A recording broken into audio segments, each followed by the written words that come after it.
혹시 우리 아이 이런 모습 보신 적 있으시죠? 유튜브 틀어달라고 떼쓰고, 아직 한 편도 안 끝났는데 바로바로 스크롤 넘기고, 유튜브 안 틀어주면 밥 안 먹는다고 떼쓰고. 이 현상의 주범은 아마도 스마트폰의 쇼츠 영상일 겁니다. 안녕하세요. 딸내미 영소TV 이사부입니다. 오늘은 스마트폰 중독, 그 중에서도 숏폼 영상이 왜 어른보다 아이에게 몇 배 더 무서운지, 특히 딸을 키우는 엄마가 왜 더 주의해야 하는지 다양한 사례와 최신 논문을 활용하여 말씀드리겠습니다. 숏폼은 15초 안에 웃음, 감동, 그리고 놀라움을 한 번에 쏟아냅니다. 어른도 멈추기 어려운데 과연 아이들은 쉬울까요? 아이들의 뇌는 아직 공사 중입니다. 특히 충동을 조절하고 그만 봐야지 라고 스스로 멈추게 하는 전두엽은 만 25세가 되어야 완성되기 때문입니다. 우리 아이가 숏폼을 끊지 못하는 건 의지력이 약해서가 아닙니다.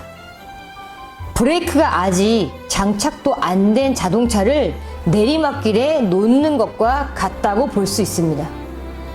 우리는 이렇게 흥분되고 막 주체할 수 없는 기분을 도파민이라고 부릅니다. 흔히 행복 호르몬이라고 부르기도 하는데요. 정확히는 기대감의 호르몬입니다. 다음 영상은 얼마나 재미있을까? 이 기대감이 손가락을 멈추지 못하게 하고, 숏폼은 이 도파민의 시스템을 완벽하게 이용하여 아이들에게 도파민을 부르고 쇼츠를 지속적으로 보게 합니다.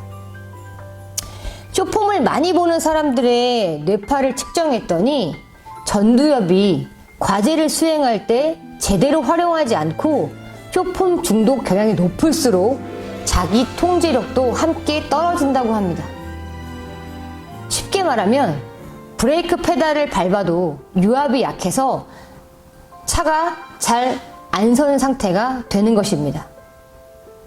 어른도 이러는데 브레이크가 아직 발달되지 않은 아이의 뇌는 어떨까요? 에이, 설마 유튜브 본다고 뇌까지 바뀌겠어? 미국 소아과학회에서 권고 이상으로 핸드폰을 사용하는 아이일수록 말하고 읽는 능력을 연결하는 뇌의 배선, 백질이 또래보다 덜 발달해 있었다고 합니다. 실제 어휘력, 음운 처리 속도, 읽기 준비 점수도 모두 낮았다고 합니다. 뇌 안에는 정보를 읽는 고속도로 같은 곳이 있습니다. 이 고속도로가 잘 깔려 있어야 말을 배우고 글을 읽고 생각을 정리할 수 있는데, 핸드폰을 과도하게 본 아이들은 이 고속도로가 아직 비포장인 상태로 남아있는 겁니다. 더 무서운 건 하루 핸드폰을 보는 시간이 길수록 참는 힘을 담당하는 뇌회로가 약했고 2년 뒤에는 그 차이가 더 벌어졌다고 합니다. 우리 아이는 아직 어리니까 괜찮겠지? 라고 생각하시나요?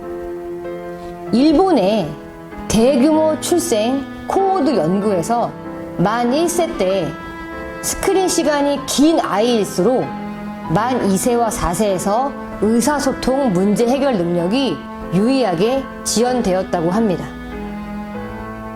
고작 1살 옹알이알 날 때부터 영향을 미친다고 생각하시면 됩니다. WHO가 만 2세에게 핸드폰을 아예 보여주지 말라고 이야기하는 데는 이유가 있는 겁니다. 그럼 우리나라는 어떨까요? 2024년 우리나라 청소년 매체 이용 실태 조사 결과 청소년 숏폼 이용률 94.2%, 사실상 거의 모든 아이가 본다고 생각하시면 됩니다.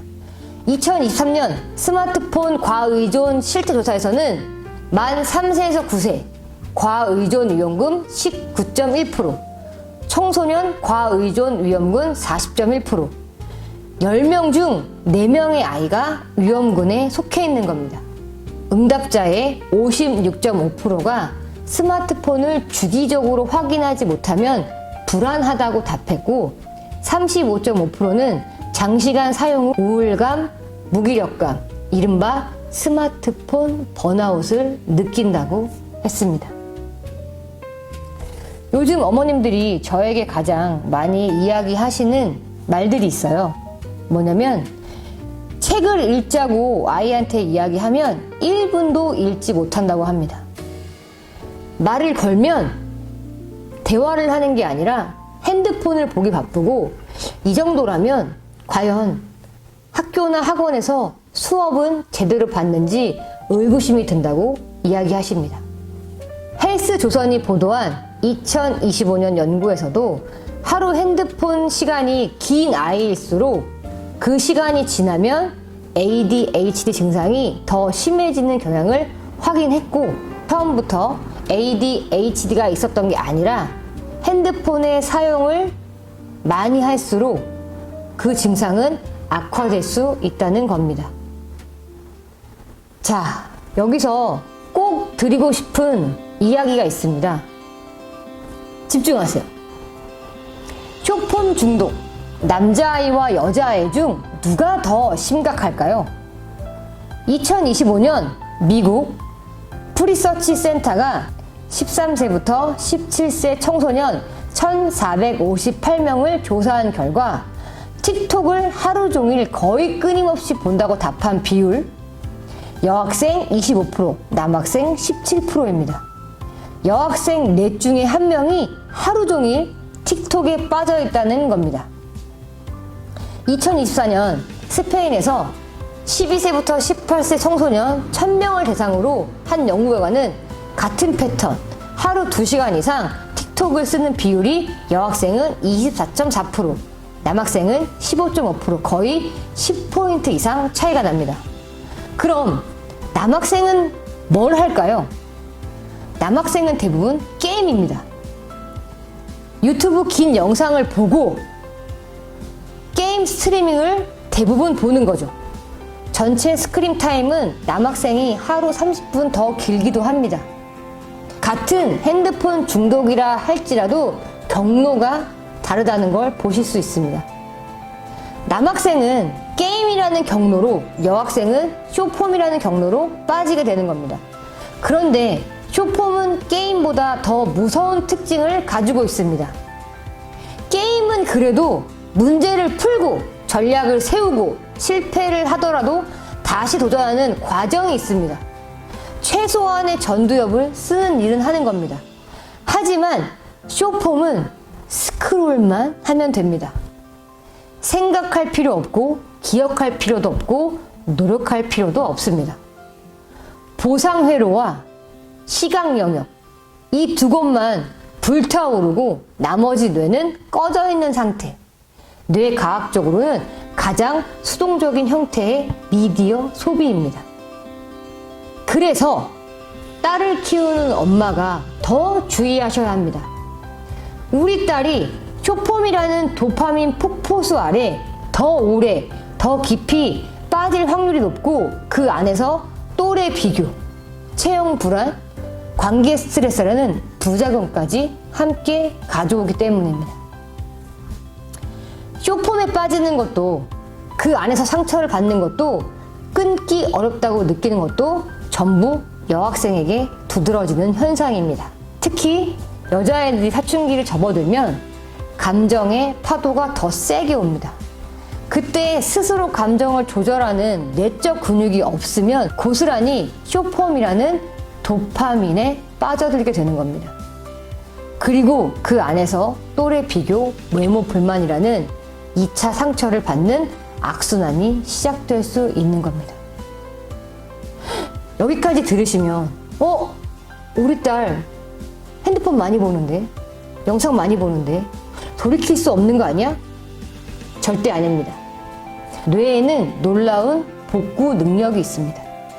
내비게이션이 없을 때 영국 런던의 택시 기사는 25,000개의 골목길을 다 외워서 택시 운전을 해야 했다고 합니다.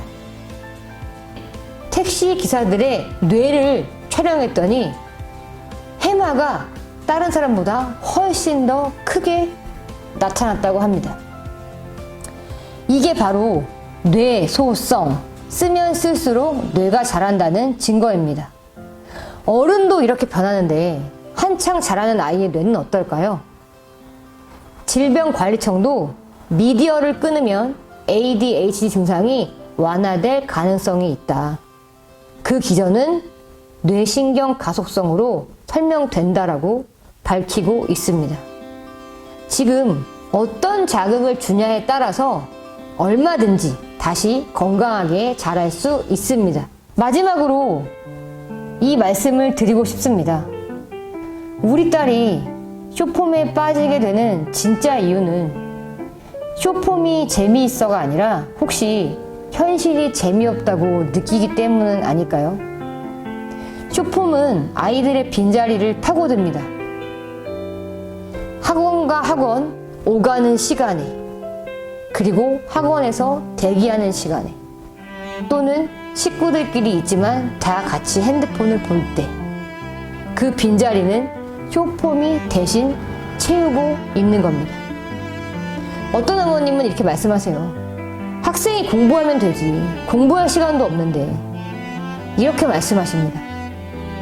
그러나 저도 쇼츠 봅니다. 핸드폰 내려놓기 쉽지 않습니다. 어머님도 핸드폰 보시잖아요. 그러니까 오늘부터 딸과 함께 같이 시작하는 겁니다. 엄마도 오늘부터 핸드폰을 좀 덜 볼게. 우리 같이 해보자. 이 말 한마디면 충분합니다. 완벽할 필요 없습니다. 어제보다 5분 덜 보고 어제보다 1분 더 대화하면 됩니다. 그러면 아이들은 자기 안에 이미 행복을 만드는 능력이 있기 때문에 이 아이는 쇼츠에 기대는 게 아니라 건강한 아이로 자랄 수 있을 겁니다. 오늘 영상 끝까지 들어주셔서 감사합니다. 딸 키울 때 힘들거나 혹시 외롭거나 하시면 딸내미 연구소 TV와 함께 해주시면 좋겠습니다. 구독, 좋아요, 알림 설정 부탁드립니다. 이상 이사보였습니다. 감사합니다.